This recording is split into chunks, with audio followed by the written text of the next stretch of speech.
Ladies and gentlemen, dreamers and doers, seekers of purpose and fulfillment, welcome to Passion on Purpose, the podcast that sets your soul on fire and ignites the spark within you. I'm your host, Steph Hilfer, and I'm beyond thrilled you're here. Passion on Purpose features leaders, experts, and sometimes me on center stage. We put the spotlight on visionaries, entrepreneurs, leaders, experts, and everyday heroes to share their journey of self-discovery, enthusiasm, and unwavering determination. We'll explore how they use their passion and purpose to fuel their brand. Alongside our leaders, we'll provide practical tips, actionable advice, and wisdom from our experts across various fields. So if you're ready to unleash your inner fire, shake off the doubts and insecurities, and pursue a life of purpose with unbridled enthusiasm, then let's dive in. All right, guys, we are back with another episode of the Passion on Purpose podcast. And I've said it before this season, and I get more and more into this groove, like every season and every episode. But I was telling today's leader off screen, I was telling her that, this show really continues to blossom and grow with the things that I'm passionate about, the things that I'm interested in, the things that matter to me as a woman, as an entrepreneur, as a mother, as so many roles that I play. I know so many of you have those different roles as well. And so I just keep finding these amazing brands, these amazing individuals who are doing great things in the world. And I get really excited to bring them to you. And today we are not lacking any of that with our guest. I have leader on center stage today for episode 91 is Giana Jarrah. Giana Jarrah. And she is the owner and CEO. I always like main woman on charge because I just know like owner and CEO does not cover all of the things that I know as those roles cover. Like that is the everything title, right? You're doing it all. Right. Yes. She is the owner and CEO of With Meraki Co. And I'm so excited to dive in as we always do with my hard-hitting question. Are you ready? Yes, I'm ready. Okay, Giana, what is your why? Oh, wow. I love this question. Okay. So my why, honestly, I think one of the biggest passions of the brand is, one of my biggest passions in life has always been since I was young, and it's as cliche as it gets, is that I've always wanted to help people. And I remember being in college and studying biomedical engineering and telling myself, I don't just see myself just like working and like not fulfilling this desire and this need to help people in some very special way.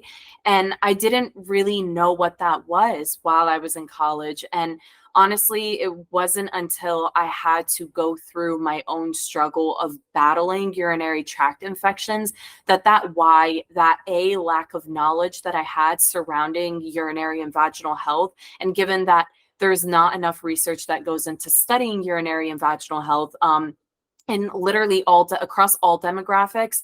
And that this includes ethnic homes, considering that I am Arab and, we don't know much about our vaginal health, but this is a problem across many demographics. And so struggling with this urinary tract infection for months and battling it for all of this time, and then really putting my foot down and saying, what, I have this education that I'm fortunate to have, considering that I am first generation, and putting that first and saying, I'm going to use my education to come up with a solution.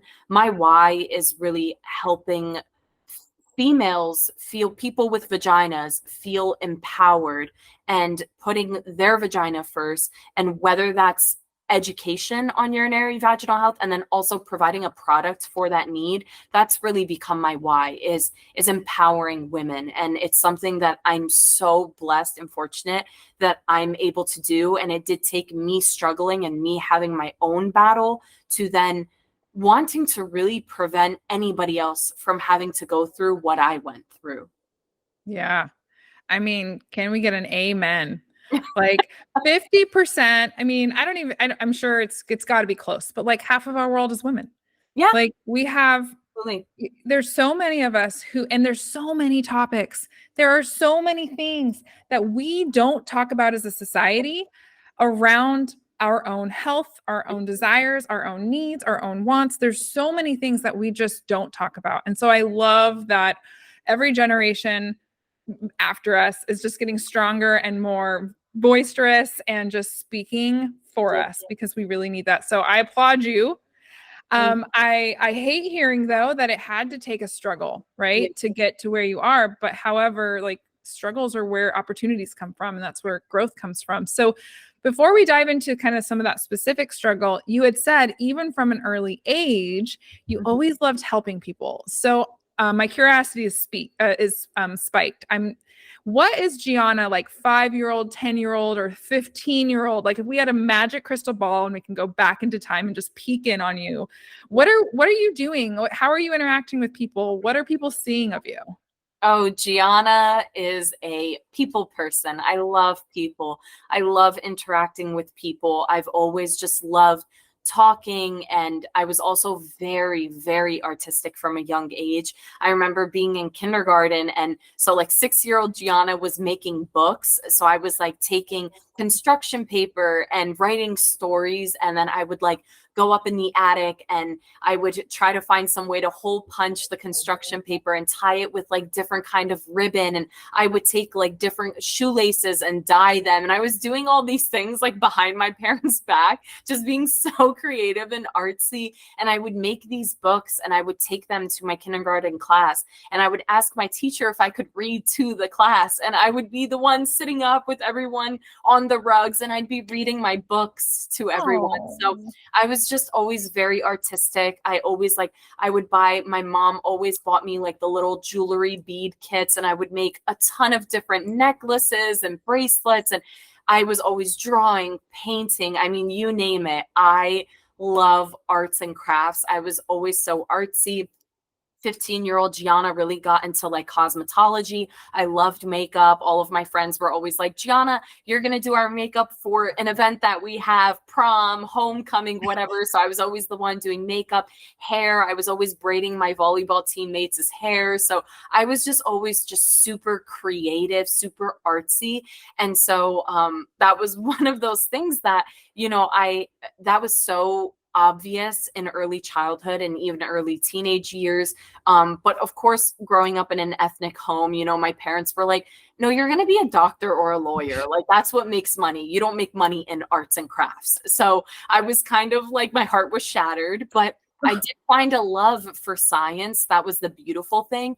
But I always just had a dream of blending the two. I've always wanted to blend then my love for arts and crafts, because although I loved science, science didn't really mean anything to me if I wasn't creating something. I think creating something is where my passion really lies. And the fact that I'm now able to create something in the scientific world is like the most beautiful balance and blend of my two loves and my two passions.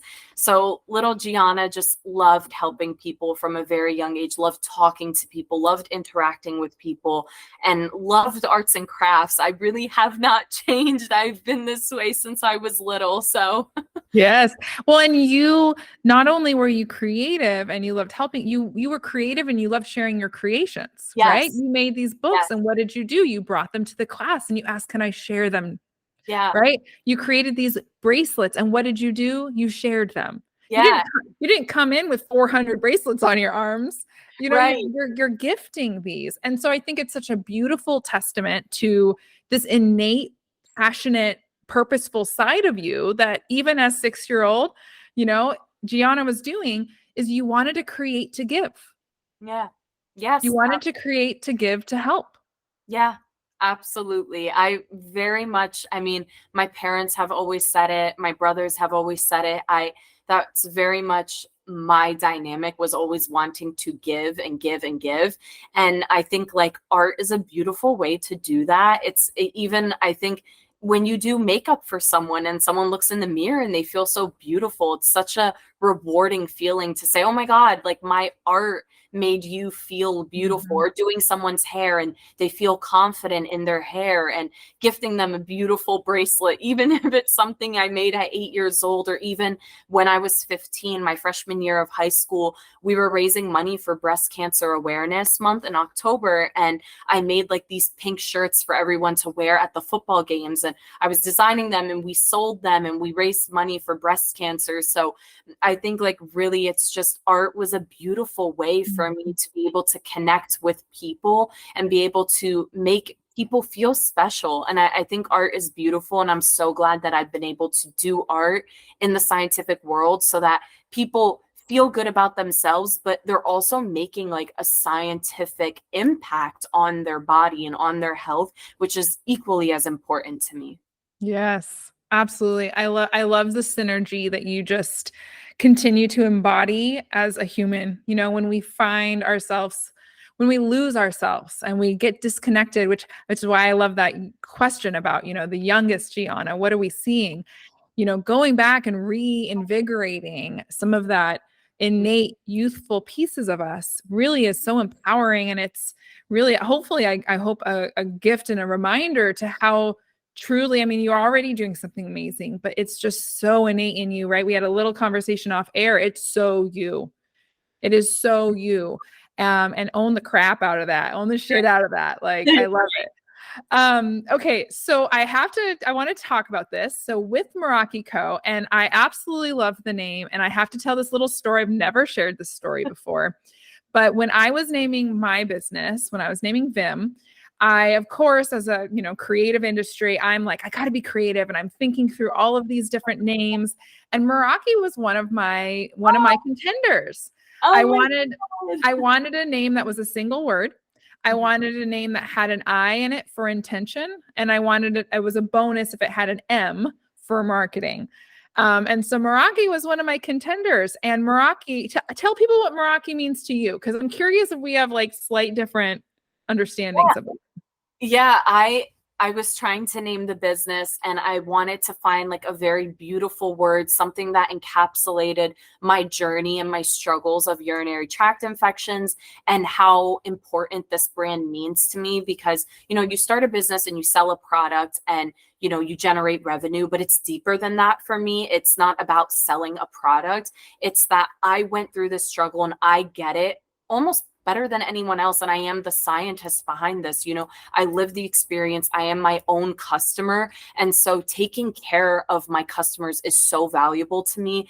And that's through education and through providing a product for that need. And so I wanted a name for the company that embodies that. And when I was searching through, like, it was one of those things I literally Googled, like, beautiful words. Literally, it sounds so stupid.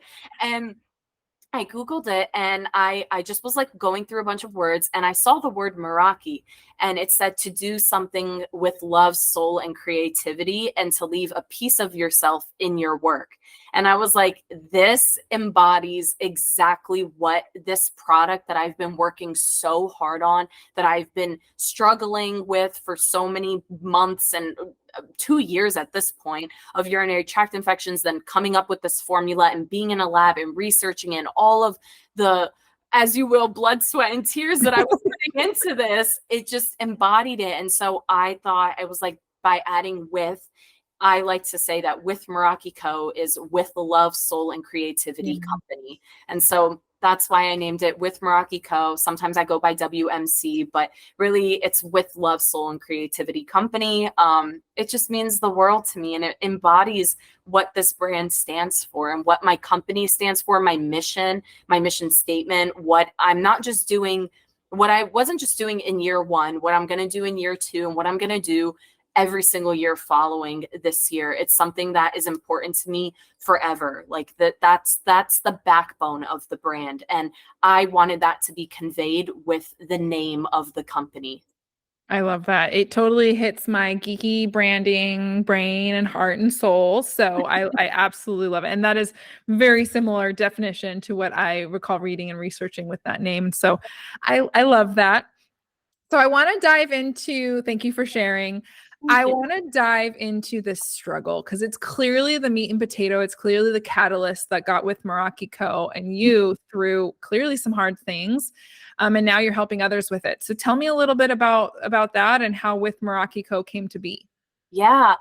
So I obviously never knew what a urinary tract infection was. I think we've all may have heard of it, but I was a sophomore at Lehigh University studying biomedical engineering, and I just remember having a burning sensation while urinating, and I didn't really understand what it was, and I kind of just like ignored it. I was at this time on my period, and so I just attributed that burning sensation to my menstrual cycle. I was like, you know what, it's nothing, I'm overthinking it. But it progressively throughout the week started to become unbearable. And now that I look back, I have no idea how I handled the urinary tract infection for days long, because now when I get it, it's absolutely unbearable. Or like in recent times that I've gotten it, it's unbearable. So I don't know how I had the strength to actually go an entire week of having a urinary tract infection and ignoring it. But I remember then I was in my dorm and I started having a fever, and I asked my roommate if she would turn the heat up to like 90 degrees. I was having the chills. I was so cold, but I was having a really high fever. And she's like, Gianna, you don't look good. You need to go to the hospital. And so I did exactly that. I went to the hospital, and ironically, I was having a cold at the same time. Like I was having stuffy nose and a sore throat and stuff like that. So I just attributed, the fever to that. And they asked me, like, what are symptoms that you're having? And ironically, one of the questions that the ER asked me was, are you having any pain in your back or burning while urinating? And I said, yes. So they asked me to pee in a cup, and lo and behold, it came back. They're like, you are having a urinary tract infection. And this is like very serious. Like there's a lot of nitrates in your urine. And so we want to run a culture. And I was like, okay, whatever. They did a scan for my kidneys, and turns out that they were like, Gianna, if you waited a few more days, you could have had sepsis, which is when the bacteria and the infection spreads to your blood. And so they were like, at this rate, it's in your kidneys, the bacteria. And so this is serious. So we need to treat you immediately. And so I was put on antibiotics, and, my naive self thought, all right, you treat an infection with antibiotics and you're good to go. Well, once I had that first urinary tract infection, I ended up having like 8 more in 6 months. I was in this never ending cycle. I truly became traumatized. I mean, it was one of those things that every time I sat to urinate, I just went into fear. I mean, like everyone knows when you have to pee, like peeing should be a relieving feeling. And it just wasn't. It was a horrifying experience. I was like glitching almost every time I was urinating because I was just awaiting that pinching, burning feeling. And anytime I felt it, I just immediately would start crying, because my urinary tract infections after that first UTI they wouldn't just like creep up on me. They were like, I'm here today, like, it, hello. And it would be bad to the point where like I would start feeling symptoms, and immediately within like the next hour, I was having blood, visible like chunks of blood in my urine. So my UTIs just progressed so fast. They are so painful. And I was on multiple rounds of antibiotics. I just kept getting them. And then my doctor at this time, like I was still, under my parents' insurance, and I was still, you could see your pediatrician for up to like 20 years old. So I was still seeing my pediatrician, and he was like, you have to see a specialist. I don't really know what's going on. I remember there was one time I was taking cephalexin to treat my UTI, and I finished it on a Friday night. I took my last dose. I woke up on Saturday and I went to pee, and it was burning, and I started crying. I was like, I just finished my dose yesterday. So I called my pediatrician. They were like, we close in like 10 minutes. I don't know how I teleported over there. I got there so fast. I drove there, and I went in, and I was like, I'm having a UTI. You guys put me on cephalexin. It didn't work. So at this point, I started working at a microbiology lab for my local hospital, where I was actually one of the people culturing urine samples. I was culturing vaginal cultures, wound cultures, blood cultures, sputums, like every kind of bodily fluid that you can think of. I was plating it and culturing it. And so I started to understand the science or the microbiology of urinary tract infections.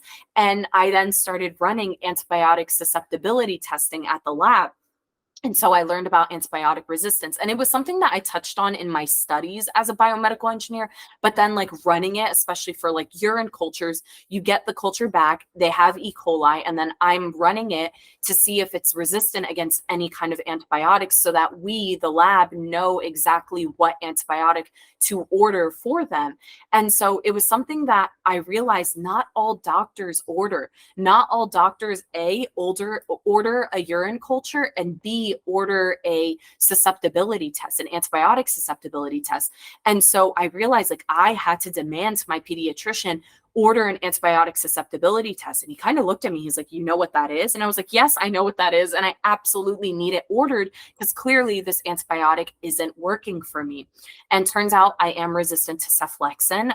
At this point, though, I was taking cephalexin for at least like 8 times. And so the more that you take an antibiotic, and what people don't tell you is when you have chronic urinary tract infections, you really do irritate the bladder lining. And so a lot of times this causes a false alarm where you're having burning while urinating, thinking you're having a UTI, but you're not actually having a urinary tract infection. And so I go to the doctor and I pee in a cup and they see white blood cells or nitrites, and they automatically diagnose you as having a urinary tract infection. But what they're not doing is culturing it to check if bacteria is actually present. So I was on multiple rounds of antibiotics. And in some instances, I probably didn't even have a UTI. I was just having this chronic irritation from when I was actually having urinary tract infections, that now I built resistance to these antibiotics. And so I was then put on macrobid multiple times. So now anytime that I did have a UTI and I was requesting now a culture, I was demanding I want a urine culture and antibiotic susceptibility testing. I was on multiple rounds of macrobid. I ended up now becoming resistant to macrobid. So now as it stands, I can't take cephalexin, I can't take macrobid, and I can't take Bactrim for my urinary tract infections. The only thing that I am taking is Cipro. It's the only thing that really works for me at this point. And I mean, that's the last urinary tract infection I had, which was before I started taking my probiotics. It's Cipro's what I'm on. But you know, the fear is, what if one day I'm older and I'm on Cipro multiple times? Do I become resistant to that? And antibiotic resistance is so prevalent in so many different demographics, across many ages, across many different races and ethnicities. So it's a huge issue that we're seeing in the medical field. And so I was referred to a specialist, and you know, at this point, I'm recognizing how big of a problem antibiotic resistance is becoming, and that I'm becoming resistant. I'm suffering with this, and I'm afraid of, you know, if I keep having these infections, what am I going to do to treat it? And so, you know, the specialist had this beautiful idea of suggesting 6 months of antibiotic therapy. And as you can imagine, at this point, it makes no sense. I'm like, they're like, this is the traditional, you know, route that we take. If you keep having UTIs, we put you on antibiotics for 6 months. And so I knew that that was a red flag. I was like, no, I can't do this. But I left the office so angry. I was so disappointed because I knew, with my struggle and then also my background, I work in microbiology, I'm a biomedical engineer. I have this extensive knowledge now about antibiotic resistance, about E. coli, Kleb, and all of these different microbes and how they behave and how they work and how to treat them. And so I have this in-depth knowledge. But someone like my mother, who is an immigrant from Syria, who doesn't have this in-depth, and the average person walking along the street does not have this in-depth medical knowledge. They don't know about any of this stuff. So they're going to see these specialists and they're going to trust their doctors, and they should be able to.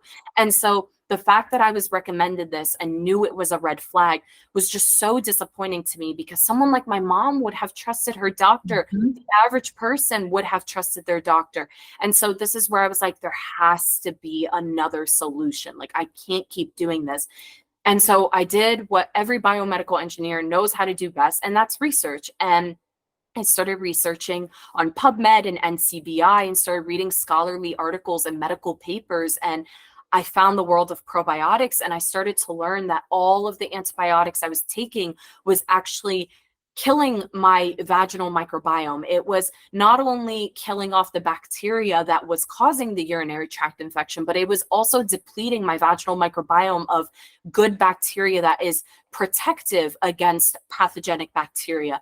And so when you take all these antibiotics, you're now left at a susceptible state of getting chronic yeast infections, bacterial vaginosis, UTIs, and these infections keep coming back because when your vagina is exposed naturally through many different things, through the gastrointestinal tract, our rectal mucosa ascends to our vaginal mucosa. And so we are exposed to E. coli all the time, but you're more susceptible now to a UTI because you don't have this protective bacteria there to protect you so that the bacteria is not able to grow and flourish. And so I was losing all of my good bacteria, and nobody was telling me that I needed to restore my vaginal microbiome with this healthy bacteria. And I didn't know it until I started doing my own research. And I realized there was no gold standard probiotic supplement that restores and maintains a healthy vaginal microbiome. And so that's where I had the idea of getting in my professor's lab, researching probiotics, and proving and showcasing that they do, specifically lactobacillus, they do produce lactic acid and generate an acidic pH so that pathogenic bacteria can't grow. And I was like, this is it. I want to turn this into a product. And thus with Meraki Co. was born. So that was a super long, oh my God, it was not in the slightest a too long, don't read. This was so long. Sorry, everyone. No, listen, I could listen to you geek out about this all day long. Like, you geeking out about that just warms my, like, I love the passion that you have. That's exactly what our listeners are used to and want on here. So do not apologize. No one needs the too long didn't read version on this show. Not at all. No, I love your knowledge, your background, your expertise, the fact that you recognize that, listen, I have all of this. I have all this. There is this need. I am the perfect person. I was put right here to deal with these problems to make this solution come to life. Exactly. And so with Meraki Co., obviously you are offering probiotics. Give me a little rundown on the product offering. What can women who are going through this, who are suffering, who don't even know that what they're suffering with, what can we get, what solutions do we have with Meraki Co.? Yeah. So essentially, I mean, so many things cause dysbiosis, and dysbiosis is an imbalance in the vaginal microbiome. And this is where you lose good bacteria. So things like having a period, which ironically, my very first UTI was when I was on my period. So right before your period, your estrogen plummets, and estrogen is the source of glycogen. It's what makes this polysaccharide that good bacteria uses to stay alive. And so naturally, when your estrogen drops, you lose this energy source. And so lactobacillus, this good bacteria in every healthy vagina, dies off every single month. And so you need to be restoring and maintaining this healthy bacteria with lactobacillus. And the best way to bring this good bacteria in is with a probiotic supplement. So a lot of times you see people, they'll recommend, well, just eat like yogurt, Greek yogurt, or eat fermented foods. And sure, that is great, but a lot of times our stomach acid is incredibly acidic. And so the bacteria, this good bacteria that enters the stomach, sometimes it gets eaten away by the stomach's acidity. And so the best way to actually get probiotics, because where you really want probiotics and the good bacteria to get to is the gut. And the gut is the intestines. You need the probiotics to populate in the intestines. If they populate in the intestines, they will populate in the vagina. And so sometimes eating yogurt isn't enough because it doesn't withstand the stomach's acidity. And so the best way to get probiotics is through encapsulation. And so, you see a lot of probiotic gummies on the market. They don't work. They won't survive the stomach's acidity. And so, so many things, like I said, having a period, going through menopause because your estrogen drops, so you have imbalance in your vaginal microbiome. Stress causes you to have an imbalance in your microbiome. A weakened immune system. So if you're always sick, ironically, again, not only was I having my period, but I was also sick when I was having my first UTI. And so being sick, having a system. You also see things like douching. Unfortunately, so many women still douche, and it's not recommended because it does kill off the good bacteria in the vagina. The use of spermicides, lubricants, even things like there's been clinical research showing that Vagisil washes have actually killed the good bacteria in the vagina. So these feminine washes that are on the market that people are going to the store to use to make themselves smell good is actually heightening the problem, so that you can go back and buy now their anti-itch cream, because now you have an imbalance and you're having itchiness. And so they want you to buy their anti-itch cream. So they're causing the itch and they're never correcting the issue. And the only way that you can correct vaginal pH, we all hear about vaginal pH, vaginal pH. The only way that you can do that is by producing lactic acid. And the only way that that's able to do so, your vagina is able to be self-cleaning and produce lactic acid, is through lactobacillus, which is the good bacteria that every healthy vagina needs. And so I was like, let's encapsulate this lactobacillus, this lactic acid producing bacteria. So the product is 50 billion colony forming units of probiotics. So there's some on the market that have 1 billion, 10 billion. We wanted to make it 50 billion. The idea is, let's assume for some reason some will die off in the gut, because you can't always prove that all of the probiotics will make it. Let's assume some die off. 50 billion is enough that some will make it to the vagina. And so we did it in an enteric capsule to make sure that it is protected in a special capsule, so that the stomach's acid doesn't eat away at this capsule and it actually disintegrates in the gut and makes it to the intestines. And then we also have a specific technology on each of these strains, where it uses a Bayer's technology, which is bioenhanced acid resistant strains, meaning that even if the capsule were to break and the strains are exposed to the stomach's acidity, all of these strains are coated with a special technology so that they can still survive the stomach's acidity and still make it to the gut. And then to further establish it to survive in the gut, we added prebiotics. So prebiotics are food for the probiotics. Not all probiotics on the market actually contain prebiotics, which help feed the probiotics so that they survive. So we have 50 billion CFUs of probiotics that produce lactic acid. We're feeding them with prebiotics, and specifically fibers that have been clinically shown to reduce gas and bloating. And then we have a patented cranberry extract formula that contains 36 milligrams of proanthocyanidins. So it's not the cranberry juice. I know everybody knows drink cranberry juice. Cranberry juice doesn't work. It's a gimmick. What you need in the cranberry is the proanthocyanidin. It's a double bonded molecular structure that actually attaches to the epithelial cells and prevents uropathogenic E. coli from attaching and causing a UTI. And so you need those proanthocyanidins. So we have a cranberry extract that contains the 36 milligrams of the clinically studied proanthocyanidin to prevent a urinary tract infection, specifically E. coli, from causing an infection.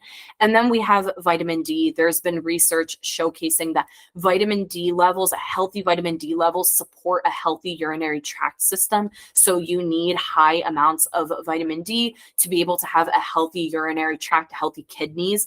It also has been shown clinically, there's some studies showcasing that vitamin D and probiotics used together have a synergistic effect of balancing the female hormone of estrogen. And we talked about, estrogen is so important to balancing the vaginal microbiome. So it's all encompassing. It's really everything you need for optimal urinary and vaginal health. And I would imagine, just from everything you just described, are we also going to benefit gut-wise as well? There's so many of us who struggle with IBS, IBD. There's so many variations of that. And I know for myself, like as a young girl, all my doctors ever would say is, "Oh, you have IBS, figure it out." And like literally that was the solution. And it was more like, watch what you eat, see what it does to you, then don't eat it. Like that doesn't really help. Yep. So we would see benefits also gut-wise as well.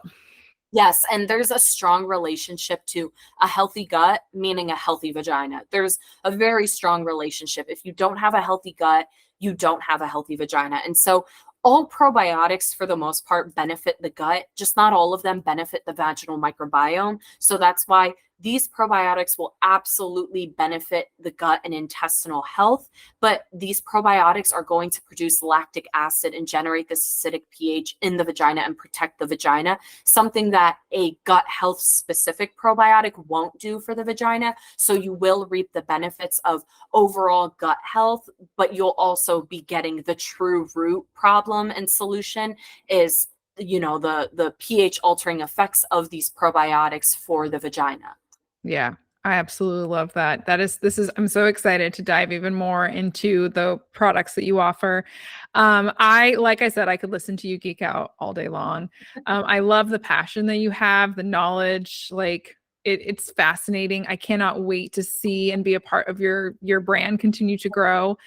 I want to make sure listeners, because I know there are several people on the line, whether it's for them, for a woman in their life, they're like, okay, wait, I hear my wife talk about this all the time. I'm dealing with this. I never knew that all of this was going on. Yeah. I had someone the other day literally not know who had said they'd never had a UTI. So there are women out there who are luckily never experiencing them. And then when they come, not going to know Right. what we're hearing. Right. And so there's got to be a sense of community and a sense of place of where people can kind of rally around and learn. And I love that you are bridging that gap. So tell me a little bit more, like give me the rundown. Who should be jumping online and checking with Meraki Co out? And what is the easiest way to get into your world? Yeah.